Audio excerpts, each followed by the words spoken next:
Nazim speel 'n gevaarlike speletjie wat Eywa duur kan kos. Sy wil beheer neem oor haar eie toekoms, maar gaan almal saamstem en kan Ruyterbosch se inwoners neutraal bly wanneer vriende gedwing word om kant te kies. Ek's Jacques en jy kyk na TV-praatjies. Hier is jou Suidooste voorskou vir 15 tot 19 Junie 2026. Hierdie week is daar intriges, konfrontasies en groot besluite wat die inwoners van Ruyterbosch se lewens kan verander. Kom ons kyk wat wag. Maandag 15 Junie. Zaniem is vasbeslote om meer uit te vind oor die medikasie wat hom so goed laat voel.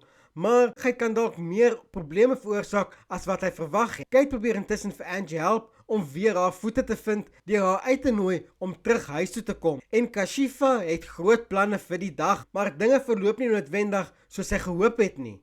Dinsdag 16 Junie. Frankie is nie gereed om van Mike afskeid te neem nie en beraam 'n plan om hom in Ruyterbosch te hou. Nazim probeer die ys tussen hom en Eywa te breek, maar dit lyk nie asof sy maklik gaan geswig nie. Zoe besluit intussen, dit is tyd om beheer van haar eie toekoms te neem en begin belangrike besluite oor haar lewe te neem. Woensdag, die Tuli familie voel die druk voor 'n duur aandete, terwyl Nazim uiteindelik vir Eywa konfronteer. Donderdag 18 Junie. Leanne is woedend wanneer sy voel Bridget meng te veel in Zoe se sake in en besluit om haar daaroor aan te spreek. Kate bly Angie ondersteun gedurende 'n moeilike tyd en terwyl Eywa dink sy het alles onder beheer, stap sy reguit in 'n lokval wat Nazim vir haar gestel het. Vrydag 19 Junie. Die gevolge slaan haar toe wanneer Eywa haarself skielik in ernstige finansiële moeilikheid bevind. Maimuna en Bianca stamp koppe en die spanning tussen hulle neem toe. Intussen word die inwoners van Ruyterbosch voor 'n moeilike keuse gestel